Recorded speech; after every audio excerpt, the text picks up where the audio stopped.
papunta to sa bahay ng anak niya. Sobrang kipot ng daan.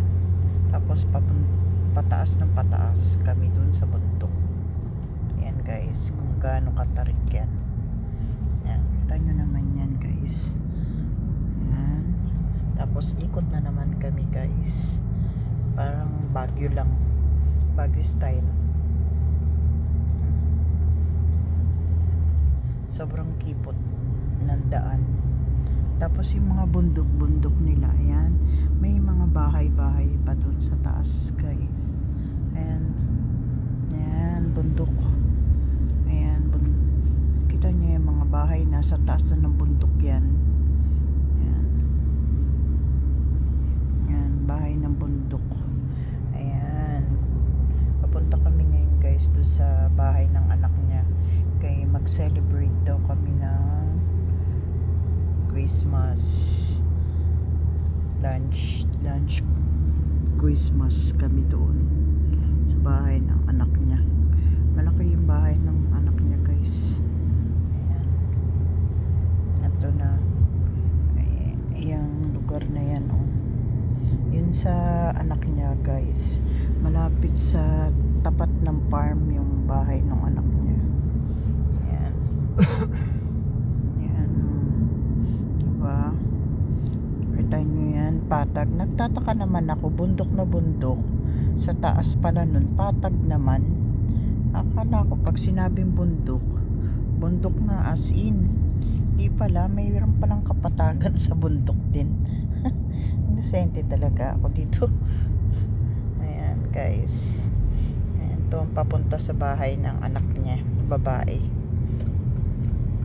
Doon kasi sa bahay ng anak niyang lalaki guys, ano yun, sobrang layo. Doon pa yun sa pinuntahan namin, malapit sa Bergen City yung anak niya. Ito oh, diba? May mga farm. Farm. Puro farm pala yung kabundukan. Taas pala ng bundok, may patag. Tapos may farm pa siya. Ayan guys, puro farm. Ayan. Paliko na kami dyan sa maliit na iskinita guys. Ayan, ito na kami sa bahay ng kanyang anak.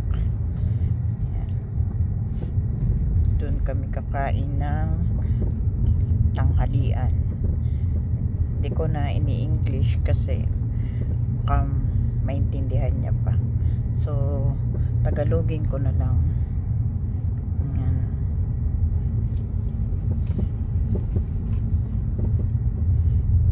Okay, ito na si kuya.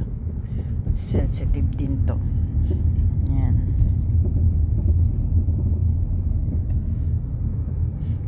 Guys, ang kanyang papunta doon sa bahay ng kanyang anakis.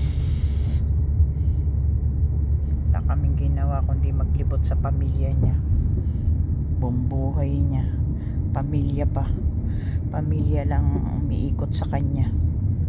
Yan guys, ang bahay ng anak niya, yung puti, yung puting yun, nag-iisang puting bahay yun ang bahay ng anak niya.